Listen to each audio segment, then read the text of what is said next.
Hi, this is Scriven King, and I'm talking to you today about security cameras in the home and office and why you should consider either putting them in the office or probably leaving them out of the office or the home.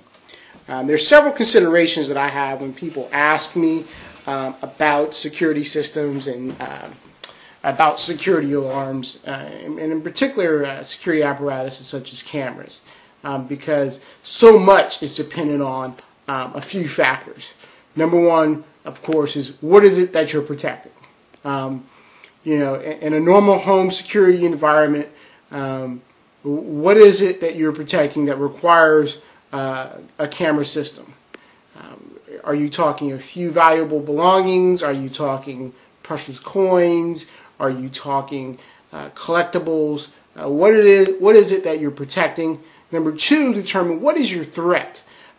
What kinds of things are existing in the exterior of the home that really have you worried that there is a real and very credible threat against those particular items. That requires you to understand, having an intimate knowledge of the threat intelligence, knowing the kinds of people and entities out there that are looking to get your things, whether or not they even know that you have those things. What sort of things are you telegraphing or maybe not telegraphing? Are you concerned about an internal threat? Is there someone in your home or office that you're worried about, or you're concerned, or perhaps you don't have any means to do a proper vetting through a background search, or maybe it's impractical because they're your husband, your wife, whatever. There's some other things you need to consider when getting a security camera system. The first and foremost is, are you going to monitor this thing? Are we talking 24-hour surveillance? Are we talking recording the premises for viewing later? Or are we looking for evidentiary stuff? If you're looking at a home or office, are you trying to catch a wayward employee, or perhaps surveillance on a babysitter? And in those different settings are different things that you need to consider. And I always tell people this: if you're looking for the babysitter, great, okay? Understand what you're dealing with and make sure that you're being vigilant with the camera system, and it'll pay for itself. Same with employees. But if we're talking about stuff and you're really trying to protect stuff, I always recommend that people, number one, be sure that they're monitoring the system constantly. Make sure that someone is looking at the camera again constantly, and also make sure that you're able to you're able to monitor from any place. Preferably you want it to be IP addressable. But the thing about IP addressable cameras and how you have to take into consideration is the level of security that you're going to place on the home network. Obviously, there can be no open Wi-Fi networks. Obviously, there can't be anything that has a known exploit. And the best way you can figure that out is I go through a lot of YouTube videos. I Google the camera. I look for things with the camera name and title and model number, along with terms like exploit, hacked. Those sort of things allow me an opportunity to see what exists out there in quote unquote the wild that people are doing to monitoring systems to figure out, number one, locations, two, whether or not the camera system can be manipulated. The last thing you want is for a nefarious actor to get a hold of your feed. I did that not too long ago. I was able to look at someone's unsecured video feed, and I was able to monitor their business. I was able to see when they were going. This was all, of course, unsecured. Didn't do any sort of hacking. They just left their network open. And these are the sort of things you want to stay away from. In addition to just getting the camera system up, some of the things you want to also consider is lighting. Do you have enough lighting where you're going to be having this camera system? particularly if you're going to be looking at this thing at night. You don't want to put a camera system in an area where you can't see anything. You want to make sure that you're able to see faces fully as much as possible. I see a lot of cameras that tend to be pointed down at the subjects. That's a very bad thing. And I'll tell you why that's a bad thing. Because while you may catch a person on the retreat, here's what happens when you're looking at someone from a downward position, okay? You see that? You can barely see my face, can't you? And that's what we tend to see when we look at cameras in the security world, and when they're placed in particularly at the home. What I would prefer that people do is that they place a camera where they can get a good shot of the face from both the approach and from the time that they're at the entryway. I usually would like to see a camera placed no higher than about 6'1", 6'2", 6'1", 6'2". That's usually about the height of the average person-ish. Okay, you're not totally going to be looking down on a person, and you'll also get a good angle of attack, particularly with regards to lighting. The lighting doesn't cast down on the person; it doesn't obliterate the face. Sometimes it happens that way. One of the other things you want to take in consideration with regards to installing the camera is power source. You know, what's the distance between the camera and the power source? Is this camera going to be battery mounted? Also, you want to determine whether or not you're going to need an Ethernet cable of some length, or are you going to require a wireless connection. And again, there's some considerations that go into with regards to security with that. If you're not versed in basic network security, I highly suggest you are before installing any sort of camera system. A lot of people buy cameras and they think, oh, I'm totally secure now. Nobody's going to dare mess with my house.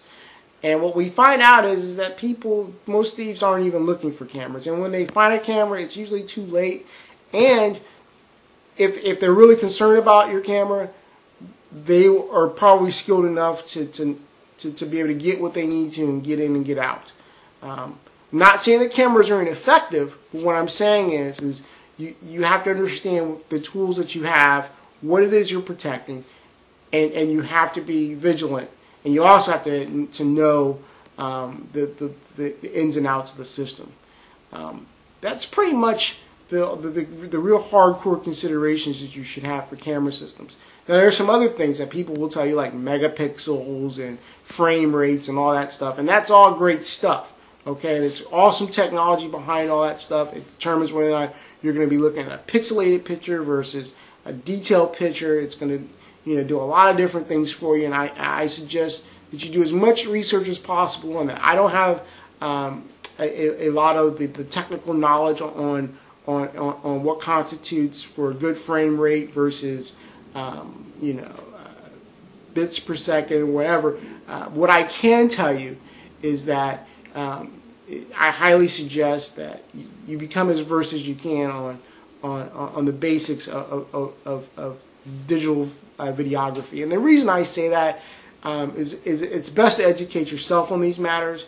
I find that the better educated the consumer is, the least amount of work that the consultants have to do, which means less billable hours for you. Also, it means that you'll be able to begin to troubleshoot some of the basic stuff on your own. A lot of people go through the big mistake of thinking they can do this often by themselves. I suggest, if we're talking about a basic system, there's no problem doing that. But once you start wanting to protect small to medium-sized businesses, you should probably consider talking with someone who might be a little bit more of an expert. But just be aware that they are also selling products. Don't be surprised by that at all either. I'm trying to think if there's anything else I forgot. Oh, yes, your webcam is probably not a good idea for a home security camera system. There are a lot of great hacks for that sort of stuff. You'll see it on Lifehacker and a few other sites, and they will show you how you can make your webcam a camera system. And that's perfect as long as you understand those basic rules. 1, vigilance. 2, understanding the technology behind it. And number 3, whether or not it's secure or not. And also keeping in mind that if you have your webcam set up as your home security system, you're only going to capture the thief when he's inside the home. There's no gateway protection. There's no entryway protection. It's when he's already inside the home. And in my regards, it's already too late. If you catch them while they're in there and you just happen to be monitoring while that's going down, you have the ability to call the police before anyone else does. That's the only save away you have with regards to that, okay? And you'd be lucky if the thief didn't take the laptop or the desktop or whatever it was connected to begin with. And you might just lose some of your evidentiary stuff as well. If you have an opportunity, I recommend getting a basic DVR system. They're pretty inexpensive on the market. You want something that's going to meet your needs. You're obviously not going to need something that's going to store tetrabytes of data if you don't need that sort of evidentiary stuff. You want something where you can transfer files off of. So if you've got something really hot and juicy on the babysitter and the, you know, like they're smacking your kid around or there's something going on, you want to be able to take that data and put it to a portable drive, like a USB device or even, you know, a DVD disc, whatever. You want to make sure you're able to do that, because if you have to turn this over to police, maybe you don't want to turn over the whole DVR. Maybe there's some stuff on that DVR you definitely don't want to have out on the public, like, you know, maybe you and the missus, you know, are caught necking, whatever. You just don't know exactly what the camera will capture, and it's just best that you don't. You have the ability to transfer that data off of there for your own evidentiary purposes. Really, that's pretty much it. That's the gambit of considerations you need for home security systems. If you have any other questions, feel free. You can email me at scrivenlking@gmail.com. Again, that's scrivenlking@gmail.com. Or you can reach me at blog.thesecuritydialogue.org. But as always, feel free to, you know, ask away. I hope you take the video into consideration when making your next home security camera purchase. Thank you very much, and have a great day.